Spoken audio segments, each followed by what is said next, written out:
வணக்கம். இன்றைய மாவட்ட செய்திகள். திருச்சி விமான நிலையத்தில் விசிக தலைவர் திருமாவளவன் செய்தியாளர்களை சந்தித்தார். ஆட்சியில் இருந்த திராவிட முன்னேற்றக் கழகம்தான் பதில் சொல்ல வேண்டும், விளக்கம் சொல்ல வேண்டும். இதில் கருத்து சொல்வதற்கு எனக்கு எதுவும் இல்லை. எதிர்க்கட்சியே என்ன சொல்லியிருக்கிறது என்றால் 6 மாத காலம் பார்ப்போம், பொறுத்திருப்போம், அதன் பின்னர் ஆட்சி குறித்த விமர்சனங்களை வைப்போம் என்ற நிலைப்பாட்டை எடுத்திருக்கிறார்கள். இந்த நிலையில் ஒரே மாதத்தில் நாம் ஆட்சி நிர்வாகம் குறித்து எந்த மதிப்பீட்டையும் சொல்ல இயலாத நிலை உள்ளது. இப்போது அவர்களுக்கு ஒரு கற்றுக்கொள்ளுகிற காலம் என்று தான் இதை சொல்ல முடியும். ஒரு ப்ரொபேஷனரி பீரியட், ஒரு லேர்னிங் பீரியட், கற்றுக்கொள்வதற்கான ஒரு காலமாகத்தான் இதை எல்லோரும் பார்க்கிறார்கள். இந்த நிலையிலே நாம் இப்போதைக்கு 1 மாத கால ஆட்சி பற்றிய மதிப்பீடு சொல்ல இயலாத நிலை உள்ளது. அதிமுகவில் என்ன நடக்கிறது என்பது நமக்கு தெரியவில்லை.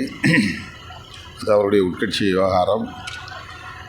மக்களால் தேர்ந்தெடுக்கப்பட்ட உறுப்பினர்கள் அந்த பதவியையே ராஜினாமா செய்கிற அளவுக்கு என்ன உள்ளே நெருக்கடி என்பது அவர்களுக்குத்தான் தெரியும்.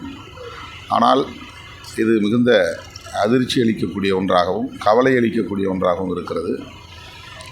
அதிமுக ஒரு திராவிட இயக்கம் என்கிற முறையில் அந்த கட்சி வலுவாக இருப்பது தான்,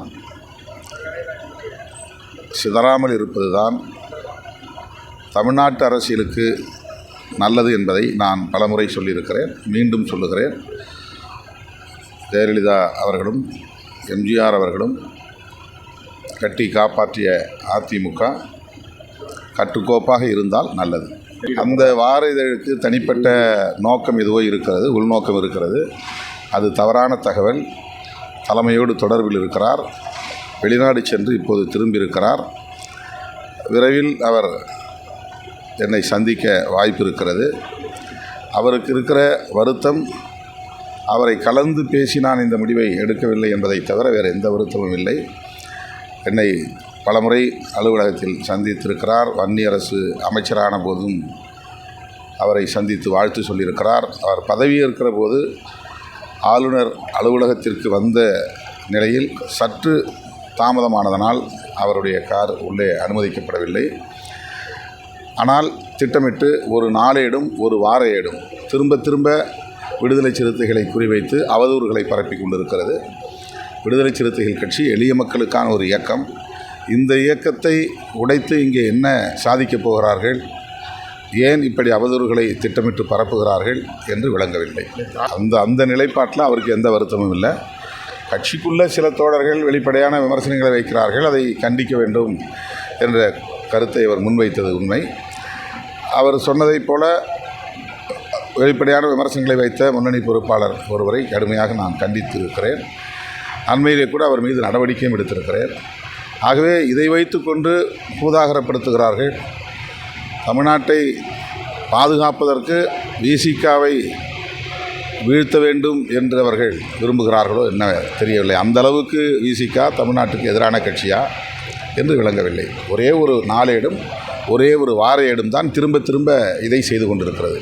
எங்கள் கட்சிக்குள் எந்த குழப்பமும் இல்லை, எந்த பிரச்சனையும் இல்லை. அது உடனடியாக வந்து சந்திக்கணும்னு கட்டாயம் இல்லை. அப்படிலாம் நம்ம யாரையும் வந்து உடனே வந்து பாருங்கள், என்கிட்ட பேசுங்க அப்படின்னு நம்ம நான் எல்லாருக்கும் உரிய சுதந்திரத்தை கொடுக்குறவன். அவங்க சட்டமன்ற உறுப்பினராக இருந்த காலத்தில் கூட சுதந்திரமாக தான் செயல்பட்டாங்க. அவர் வந்து தொடர்பில் இருக்கிறார், விரைவில் சந்திப்பதாகவும் சொல்லியிருக்கிறார். வந்தே மாதரம் முழங்கிடுவோம், வந்தே மாதரம் முழங்கிடுவோம், ஜெய்ஹிந்த் என்றே சொல்லிடுவோம், ஜெய்ஹிந்த் என்றே சொல்லிடுவோம், பாரதத்தாயை வணங்கிடுவோம், பாரதத்தாயை வணங்கிடுவோம்.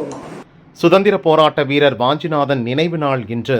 இதையொட்டி மதுரை புதூரில் அவருக்கு வீர வணக்கம் செலுத்தும் நிகழ்ச்சி நடைபெற்றது. அவரது உருவப்படத்திற்கு இந்து மக்கள் கட்சி தலைவர் அர்ஜுன் சம்பத் மாலை அணிவித்து அஞ்சலி செலுத்தினார். இந்து மக்கள் கட்சி மாவட்ட தலைவர் சோலைக்கண்ணன், உயர்நீதிமன்ற வழக்கறிஞர் ராமகிருஷ்ணன், அனுஷத்தின் அனுகிரகம் நிறுவனர் நெல்லை பாலு, ஸ்ரீவத்சன் ஆகியோர் மரியாதை செலுத்தினர்.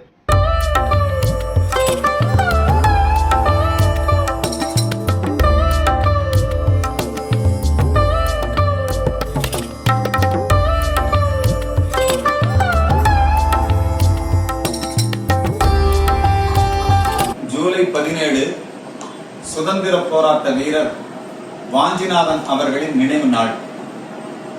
நம்முடைய பாரத நாட்டின் விடுதலை போரில் சுயராஜ்யம் எனது பிறப்புரிமை என்று முழங்கிய திலகர் வழியை பின்பற்றி நம்முடைய தென்னாட்டு திலகர் என்று சொல்லக்கூடிய வ.உ. சிதம்பரனார் நம்முடைய நெல்லை மாவட்டத்திலே சுதந்திர போராட்டத்தை முன்னின்று நடத்தினார். அப்போதைய ஆங்கிலேய அதிகாரி ஆஷ் துரை அவர் சிதம்பரனாரை சிறையில் அடைத்தார், தடியடி நடத்தினார், சுதந்திர போராட்ட வீரர்கள் மீது அடக்குமுறையை கையாண்டார். அப்பொழுது நம்முடைய சுதந்திர போராட்ட வீரர்களை, இந்திய நாட்டு மக்களை அடக்கி ஒடுக்கிய நெல்லை மாவட்ட ஆட்சித்தலைவர் ஆஷ் துரையை சுட்டுக் கொள்கிறார் வீரன் வாஞ்சிநாதன். பாரத மாதா சேவா சங்கம் என்கிற சங்கத்தை அமைத்து வீர சாவர்கர், தென்னாட்டு திலகர் வ.உ. சிதம்பரனார், சுதந்திர போராட்ட வீரர் வ.வே.சு. ஐயர் உள்ளிட்டோர் இந்த பாரத மாதா சேவா சங்கத்தை நடத்தி வந்தார்கள். அந்த காலகட்டத்திலே அப்பொழுதுதான் திருமணமாகி அவருக்கு மிகவும் இளமையான பருவம். 24 வயதிலே அவர் சீட்டு குலுக்கி போட்டு எடுக்கிறாங்க. அதுல ஆஷ்துரையை தீர்த்து கட்டக்கூடிய அந்த பேர் வாஞ்சிநாதனுடைய பெயர் வருகிறது. அவர் தான் எடுத்த முடிவுப்படி மணியாச்சி ரயில் நிலையத்திலே ஆஷ்துரையை சுட்டுக் கொண்டு தன்னைத்தானே சுட்டுக் கொள்கிறார். இந்திய சுதந்திர போராட்டம் அகிலமெங்கும் எதிரொலித்தது வாஞ்சிநாதன் செய்த தியாகத்தினால். எனவேதான் நம்முடைய பாரத நாட்டில் இருக்கக்கூடிய அத்துணை பேருமே நாளைய தினம் வாஞ்சிநாதனுக்கு வீர வணக்கத்தை செலுத்துகிறார்கள். மதுரையிலே இன்றைக்கு வாஞ்சிநாதனுக்கு வீர வணக்கம் செலுத்தும் நிகழ்வு நடைபெற்றுக் கொண்டது. சேலம் மாவட்டம் ஆத்தூர் அருகே செல்லியம்பாளையம் பகுதியில் தனியார் கார் கம்பெனி செயல்பட்டு வருகிறது. இங்கு பணியாற்றும் ஊழியர்கள் அஜித், பரசுராமன் மற்றும் காளிதாஸ் ஆகியோர் கள்ளக்குறிச்சியில் உள்ள நிறுவனத்திலிருந்து காரை எடுத்துக்கொண்டு செல்லியம்பாளையம் நோக்கி வந்தனர். காரை பரசுராமன் ஓட்டினார். அப்போது சேலம் சென்னை தேசிய நெடுஞ்சாலையில் தென்னங்குடி பாளையம் பகுதியில் சாலையோரம் நெல் அறுவடை வாகனம் நிறுத்தப்பட்டிருந்தது. அதிவேகமாக வந்த கார் அறுவடை இயந்திரம் மீது பயங்கரமாக மோதியது. இதில் காரின் முன்பகுதி நொறுங்கியது. இடிபாடுகளில் சிக்கி அஜித் நிகழ்விடத்திலேயே பரிதாபமாக உயிரிழந்தார். காரை ஓட்டிச் சென்ற பரசுராமன் மற்றும் காளிதாஸ் ஆகியோர் ஏர்பேக் ஓபன் ஆனதால் லேசான காயத்துடன் உயிர் தப்பினர். மேலும் சிஎன்ஜி கார் என்பதால் கேஸ் வெளியேற தொடங்கியது. ஸ்பாட்டுக்கு வந்த தீயணைப்பு வீரர்கள் கேஸ் வெளியாவதை தடுத்ததால் பெரும் விபத்து தவிர்க்கப்பட்டது. ஆத்தூர் ஊரக போலீசார் விசாரிக்கின்றனர். திருநெல்வேலி விஜய துர்காபுரி நகர் 9வது தெருவில் 50க்கும் மேற்பட்ட வீடுகள் உள்ளன.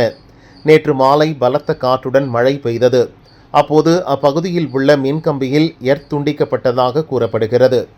இதனால் வீடுகளுக்கு திடீரென உயர் மின்னழுத்தம் சப்ளை ஆனது. அப்போது 30க்கும் மேற்பட்ட வீடுகளில் டிவி, ஃப்ரிட்ஜ், வாஷிங் மெஷின் உள்ளிட்ட மின்சாதனங்கள் புகைந்து சேதமடைந்தது. எங்கள் தெருவில் சாயந்தரம் 4:30 மணிலிருந்து கரண்ட் இல்லை, ஒயர் கீழே அது விழுந்து கிடக்கு. இதனால ஏசி, வாஷிங் மிஷின், ஃப்ரிட்ஜு எல்லா எலக்ட்ரானிக்கல் பொருளும் இதுவாகிட்டு அடி வாங்கிருச்சு. இபியிலிருந்து நாங்கள் தகவல் தெரிவித்தோம். அவங்க எந்த நடவடிக்கையும் இன்னும் இதுவரை எடுக்கவில்லை. நாங்கள் இருட்டுக்குள் கை குழந்தையை வச்சுட்டு கஷ்டப்படுறோம். நீங்கள் ஆவண நடவடிக்கை எடுத்து எங்களுக்கு கரண்ட் சரி பண்ணி தருமாறு கேட்டுக்கொள்கிறோம். அதிர்ச்சி அடைந்த குடியிருப்பு வாசிகள் மின் வாரியத்துக்கு தகவல் தெரிவித்தனர். ஊழியர்கள் யாரும் வரவில்லை. மீண்டும் மீண்டும் தொடர்பு கொண்டும் பயன் இல்லை. இந்த தெருவில் 4:30 மணிலிருந்து கரண்ட் இல்லை. மழை பெய்த நேரத்திலிருந்து நிறைய எலக்ட்ரானிக் குட்ஸ் எல்லாம் அடி வாங்கிருச்சு. AC, washing machine, fridge, Aquaguard எல்லாமே அடி வாங்கிருச்சு. கிட்டத்தட்ட 50 குடும்பங்கள் இதில் பாதிக்கப்பட்டிருக்கிறோம். இதுவரைக்கும் இபிக்கு நாங்கள் அநேக முறை ஃபோன் பண்ணியும் எந்த ரெஸ்பான்ஸும் இல்லை. ஒரு எர்த் ஒயர் கூட கட்டாயி கிடக்குது. உடனடியாக நீங்கள் இதுக்கு ஆவணம் செய்து எங்களுடைய பகுதிக்கு கரண்ட் வர நீங்கள் உதவி செய்யணும்னு சொல்லி இந்த தெருவின் சார்பாக கேட்டுக்கொள்கிறோம். மின் விநியோகம் சீரமைக்கப்படாததால் இருளில் மூழ்கிய பொதுமக்கள், குழந்தைகள், முதியவர்களுடன் மிகுந்த சிரமத்திற்கு ஆளாகினர். சேதமடைந்த மின்சாதனங்களை கணக்கெடுத்து உரிய இழப்பீடு வழங்க வேண்டும். மின் விநியோக கட்டமைப்பை உடனே சீரமைக்க வேண்டும் என வலியுறுத்தினர். இங்கே 4:30 மணில கரண்ட் இல்லை. நாங்கள் சின்ன குழந்தைகளெல்லாம் வச்சுட்டு ரொம்ப கஷ்டப்பட்டுட்டு இருக்கோம். இப்போ வரைக்கும் இபி லைன்ல இருந்து எங்க யாருமே வரல. எர்த் ஒயர் வேற கட்டாயி கிடக்குது. சிறு பிள்ளைங்க நிறைய பேர் இங்கே இருக்கிறாங்க தெருவில். யாருமே கண்டுக்கல. எங்களுக்கு அது மட்டும் இல்லாமல் எலக்ட்ரானிக் ஐட்டம்ஸ்லாம் நிறைய சேதாரம் ஆயிருக்கு. அதுக்கு கண்டிப்பா இவங்க வந்து நஷ்டஈடு கொடுத்தே ஆகணும். ஏன்னா லேக்ஸ் கணக்குல அந்த குட்ஸை வந்து நம்ம வாங்கி போட்டு ஒரு செகண்ட்ல அவ்வளோ அடி வாங்கிருச்சு. வீட்டுக்குள்ள சத்தம் கேட்ட உடனே, புகை வந்த உடனே வெளியில எல்லாரும் வந்து பாக்குறோம். வீட்டுக்கு எல்லாருக்கும் அப்படிதான் இருக்கு அப்படின்னு சொல்றாங்க. இதுக்கு கவர்மெண்ட்ல இருந்து ஏதாவது எங்களுக்கு பண்ணி ஆகணும்.